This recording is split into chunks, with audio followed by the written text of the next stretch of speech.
Hello, I'm Cynthia Jasper, and I'm here with Michael Schlicting.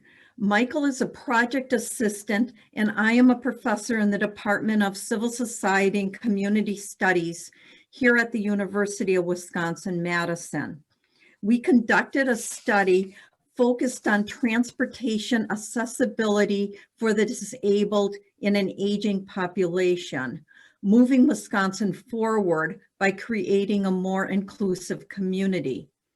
The goals of the study were to create recommendations for public policy regarding present and future transportation needs for an aging population that are facing potential disabilities.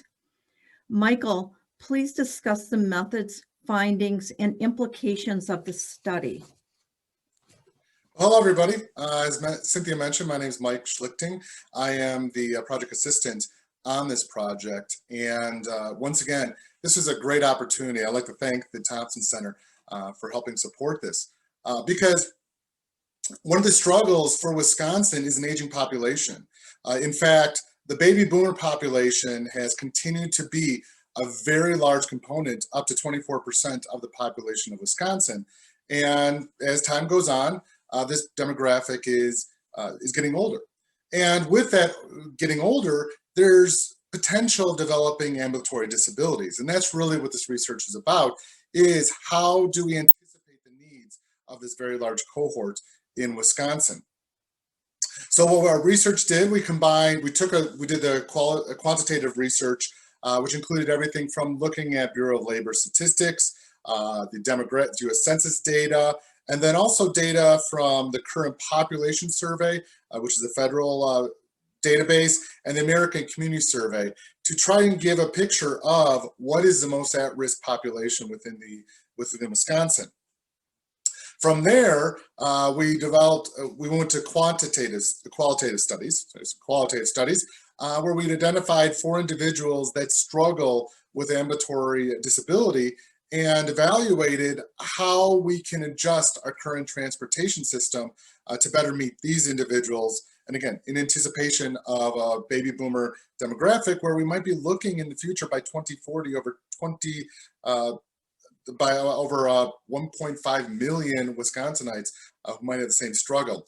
Of course, the challenge was this is also during a pandemic, so it was difficult to recruit individuals to be able to get in person. But we think we did a fantastic job where we identified the 4 individuals from different generations. 2 are from the aging baby boomer generation in their 70s. Another was in his 50s. And another individual who grew up with a disability was in his 40s. And the research ranged from everything from the study on how to help a parent who's in their 80s or 90s deal with avoiding isolation and loneliness and still being part of the community, to grow a family struggles with a disabled child who has a disability. And what's the most intriguing part about this is, because of the American with Disabilities Act and other movements, the actual accommodation on public transit is very good for those who struggle with a disability. The main challenge is actually navigating the system. Even though a bus might be, for example, fully accessible with extendable ramps, low floors, the unpredictability of the bus stop might be a challenge. And someone who struggles with a disability, what's incredible is they are extremely creative. And if given an opportunity, they will come to a solution. But the toughest part about transportation is actually the unpredictability of navigating the system. So that's where we came up with several suggestions, including the increasing the phone apps and their potential to help evolve transportation.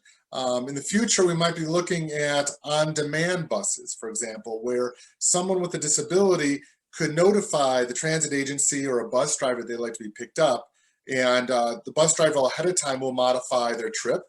This will actually reduce a significant amount of paratransit costs. If you're not familiar with paratransit, those are those vans individually traveling around a city picking up individuals. The funny part is cities, it's expensive for cities, and actually those with a disability don't necessarily want to use a system. They want to be part of mainstream.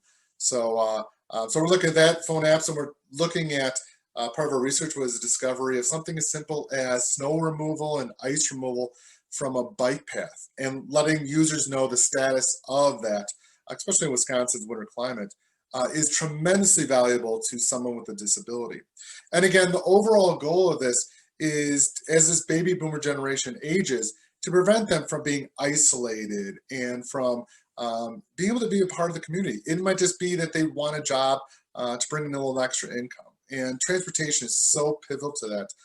That's why it was fantastic with the opportunity here to look at the future of Wisconsin and how we can meet the needs of those individuals in Wisconsin. But a lot of challenges to go. For example, there's still the issues of the major cities such as Milwaukee and Madison actually have a pretty robust transit system. But how do you meet the needs of an aging baby boomer who's isolated in a rural county of Wisconsin? That's actually part of our also recommendations were to give the family and friends tools to help them, to help those members to remain part of those baby boomers as they age to become part of the community. So with our research, one of the areas that we found very intriguing is what's the role of ride-hailing services and autonomous vehicles in the future transportation needs for this very large Wisconsin population that might develop a disability. So with the ride-hailing services, it's fascinating because segregation might actually be occurring. When you think of how Uber and Lyft works, first of all, there's the idea that a rider could choose a driver or reject a driver, but also on the other end, drivers can reject a potential ride or passenger. And where does this all put someone with a disability?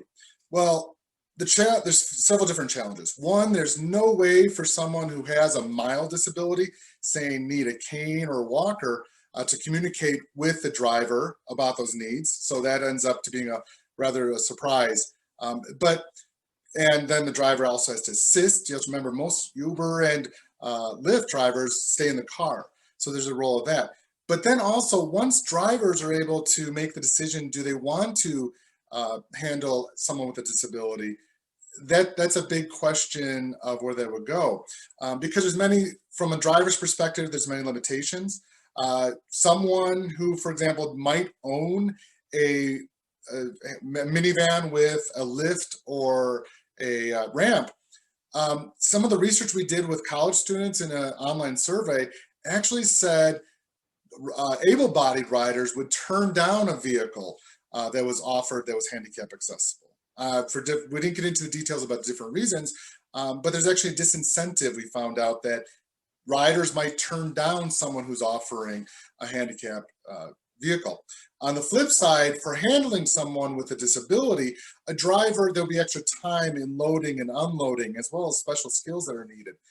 So someone who's providing a minivan with a disability, who's accessible minivan, what actually happens is they'll actually lose money compared to an able-bodied driver driving a standard stock vehicle, because the accessible vehicle driver won't be able to handle as many customers, and even then you might be turned down for customers. So there's actually a disincentive we found for ride-hailing companies to provide accessible services.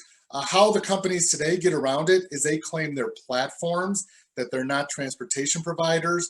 And especially, for example, Lyft, you go to their website, they actually refer anybody needing an accessible vehicle to the paratransit services. And that brings it back to this role of rural versus urban. How do you provide this? If we're looking at cheaper paratransit services in the rural community, it's turning out that the ride-hailing services are not the answer as it stands today, without some change in regulation. So that's one challenge.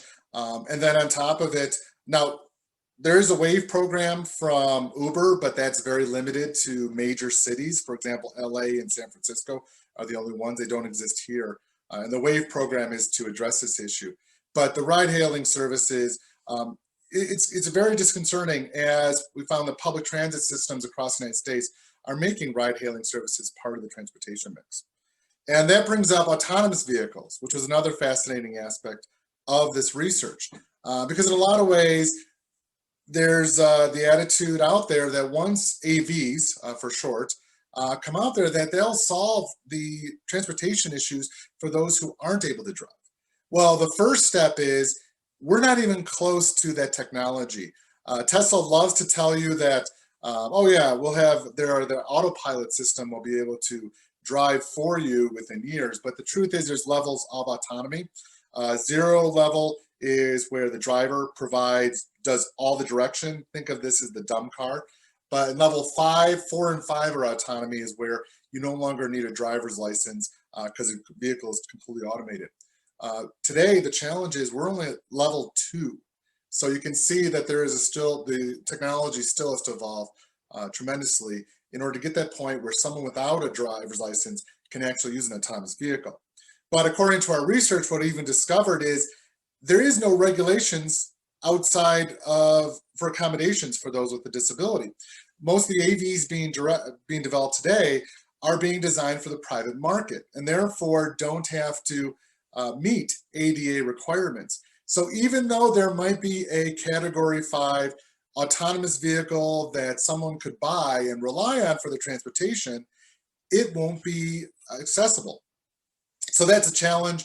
The autonomous vehicle technology we've seen out there, nothing's actually being designed for someone with a disability.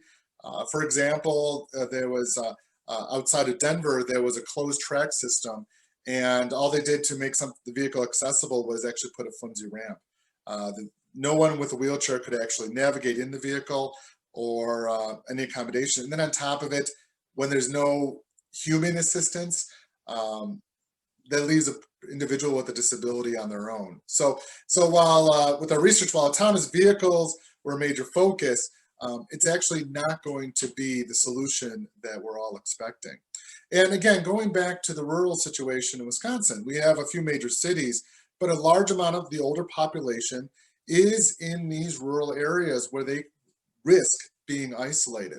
So going back to our original research, one of the biggest challenge is how to give friends and family, because we find out they're the main solution to these older relatives and friends growing up. How do we give them the resources they need to provide the transportation that someone with a disability living in the countryside might need?